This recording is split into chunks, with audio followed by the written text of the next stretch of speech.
Hey guys, so finally we have reached on our discussion related to Carnot model.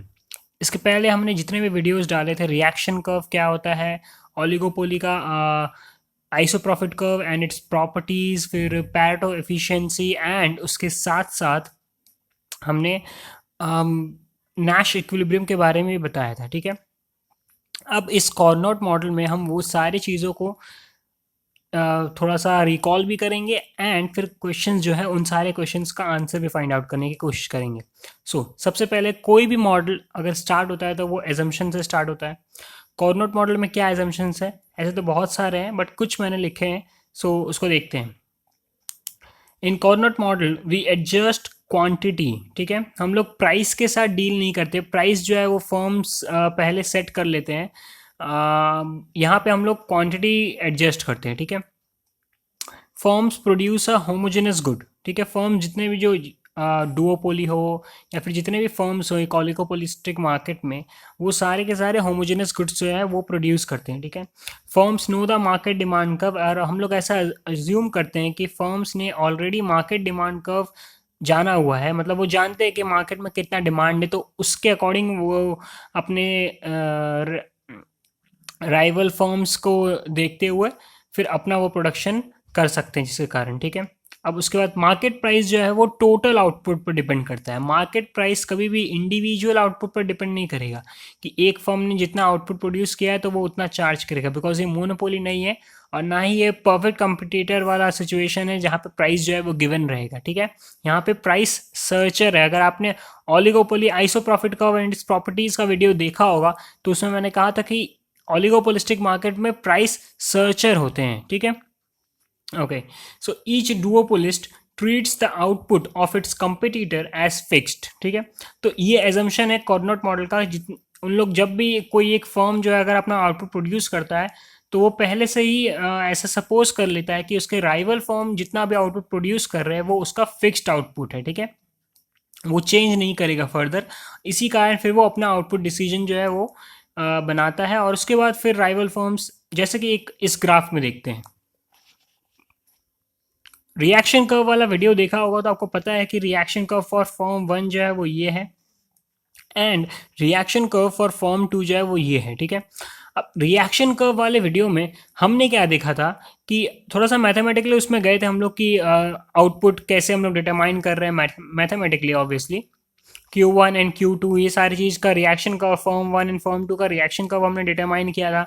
फिर उसके साथ साथ monopoly and competitive situation में क्या आउटपुट हमारा होता है वो भी हमने देखा था। अब देखो उन सारी चीज़ों का यूज़ हम इस वीडियो में करेंगे। सबसे पहला रिएक्शन कर्व। अब रिएक्शन कर्व हम जानते हैं कि दोनों का रिएक्शन कर्व ये है। अब देखो कॉर्नोट इक्विलिब्रियम में कैसे कॉर्नोट इक्विलिब्रियम एक स्टेबल इक्विलिब्रियम बनता है।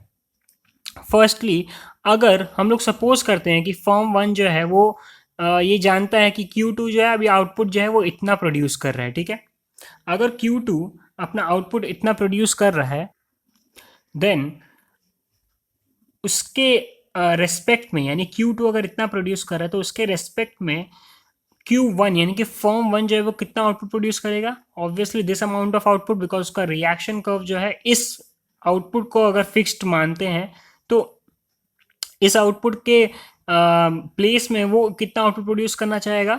Q1 output. ठीक है, फिर देखो अब जब वो रिएक्शन जब फॉर्म 1 आउटपुट, जैसे कि फॉर्म 2 जब देख रहा है कि फॉर्म 1 जो है वो इतना आउटपुट प्रोड्यूस कर रहा है, तो फिर फॉर्म 2 उसके रेस्पेक्ट में कितना आउटपुट प्रोड्यूस करेगा अपने रिएक्शन कर्व तक। ऑब्वियसली यहाँ तक फॉर्म 2 का रिएक्शन कर्व ये वाला है, तो फॉर्म 2 जो है फिर यहाँ तक प्रोड्यूस करेगा। फिर सिमिलरली फॉर्म 2 को देखते हुए फॉर्म 1 जो है वो इतना आउटपुट प्रोड्यूस करेगा अपने रिएक्शन कर्व तक। फिर उसके बाद फॉर्म 2 ये जो है ये प्रोसेस चलता रहेगा, और देखो ये प्रोसेस जो है वो इक्विलिब्रियम की तरफ जा रहा है। सिमिलरली अगर इस साइड से अगर स्टार्ट करते हैं, अगर हम लोग मान लेते हैं कि Q1 जो है वो इतना प्रोड्यूस कर रहा है फॉर्म 1, अभी फॉर्म 1 अपना Q1 आउटपुट प्रोड्यूस कर रहा है, तो फॉर्म 2 कितना प्रोड्यूस करेगा तब? इसको अगर ध्यान में रखते हुए फॉर्म 2 अपने रिएक्शन कर्व फॉर फॉर्म 2 तक प्रोड्यूस करेगा इस पॉइंट तक। फिर उसके बाद सिमिलरली फिर फॉर्म 1 जो है जब उसको देखेगा ये प्रॉफिटेबल नहीं है मेरे लिए, तो वो फिर इस पॉइंट पे आएगा।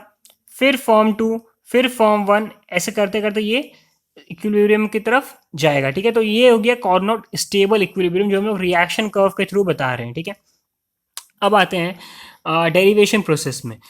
हमने अपने पहले वीडियो में रिएक्शन कर्व के पहले वीडियो में हमने डिटरमाइन किया था कि Q1 यानी कि फॉर्म 1 का रिएक्शन कर्व कितना है एंड फॉर्म 2 का रिएक्शन कर्व कितना है।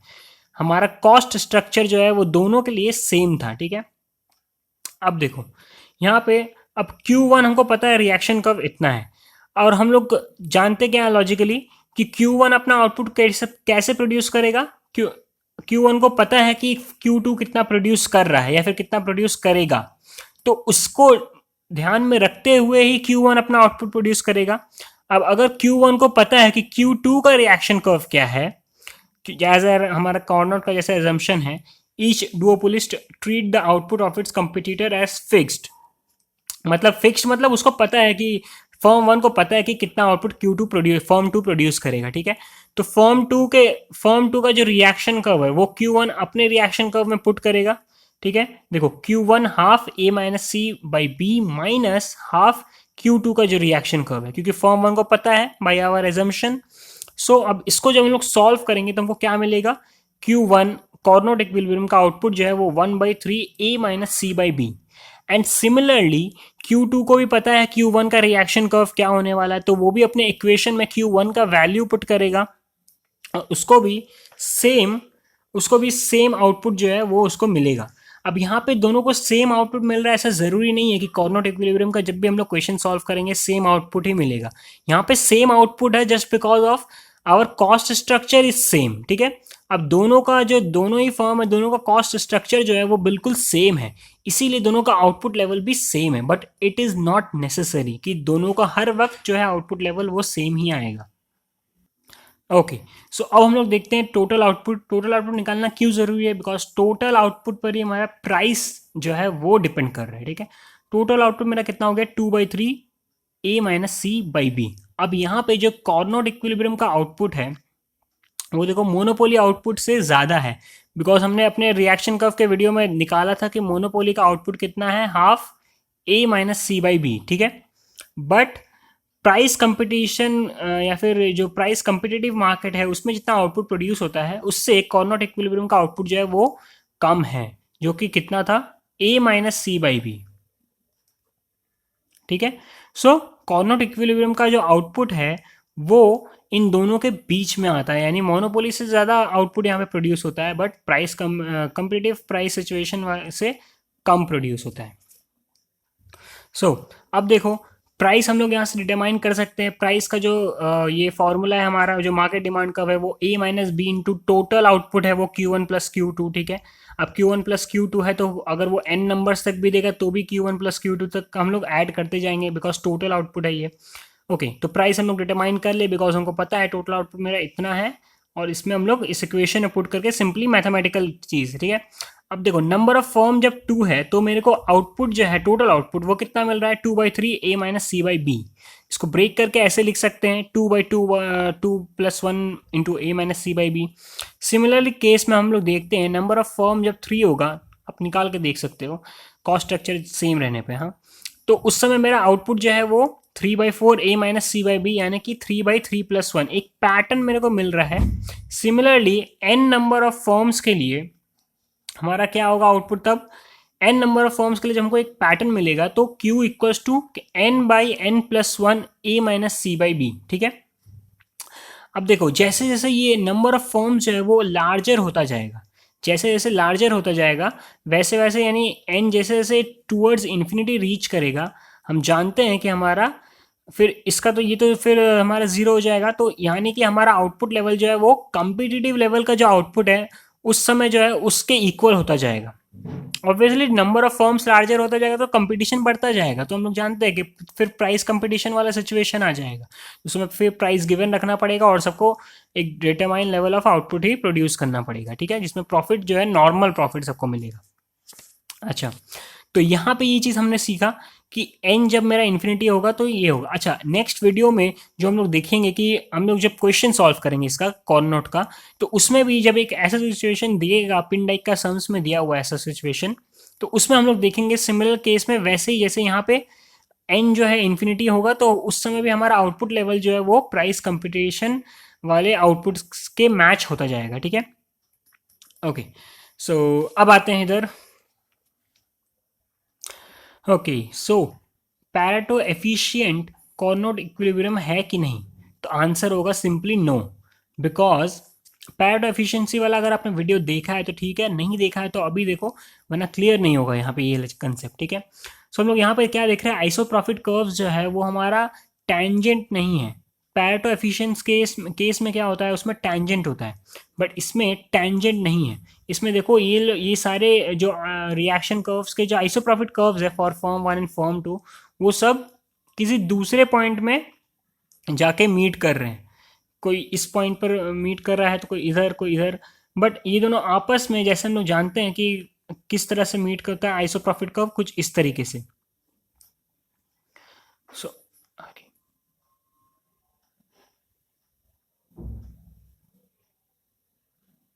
तो इस तरह से ये जो मीट होता है फिर एक कॉन्ट्रैक्ट कर्व बनता है, बट यहाँ पे वैसा कोई सिचुएशन नहीं आ रहा, ठीक है ना। इसीलिए आइसोप्रॉफिट कर्व टैंजेंट नहीं है, इसलिए पैरेटो एफिशिएंट नहीं है। अब दूसरा क्वेश्चन यहाँ पे क्या आता है कि हमारा जो नैश इक्विलिब्रियम है, हम लोग कॉर्नोट को नैश इक्विलिब्रियम क्यों कहते हैं। सो अगर नैश इक्विलिब्रियम का वीडियो नहीं देखा है तो ऊपर कार्ड पे दिख रहा होगा, वो पहले देखो, उसके बाद इसको कंटिन्यू करो। बट फिर भी समराइज फॉर्म में मैं बता देता हूँ नैश इक्विलिब्रियम यहाँ पे क्यों है। बिकॉज यहाँ पे देखो जो दोनों ही फर्म है, जैसे कि हमने डुओपोली केस अभी लिया है, तो इस केस में जो दोनों फर्म है वो दोनों के दोनों फर्म के लिए ये विन विन सिचुएशन है, बिकॉज दोनों ने अपने डिजायर्ड लेवल ऑफ आउटपुट को अपने डिजायर्ड लेवल ऑफ आउटपुट को ये दोनों प्रोड्यूस कर रहे हैं, तो ये दोनों के लिए विन विन सिचुएशन है।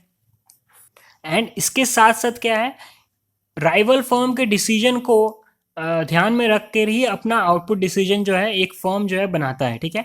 तो इसी कारण जो है कॉर्नोट को नैश इक्विलिब्रियम भी कहा जाता है। मतलब नैश इक्विलिब्रियम में जैसा उसका कंक्लूजन है, सेम कंक्लूजन हमको कॉर्नोट में भी देखने को मिलता है, इसीलिए कॉर्नोट को नैश इक्विलिब्रियम भी कहा जाता है। Mainly part win win situation के कारण है, ठीक है।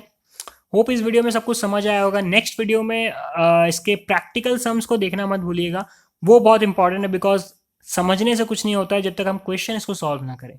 अगर इस वीडियो में कुछ समझ ना आया तो कमेंट सेक्शन में कमेंट करना। Thank you for watching my video.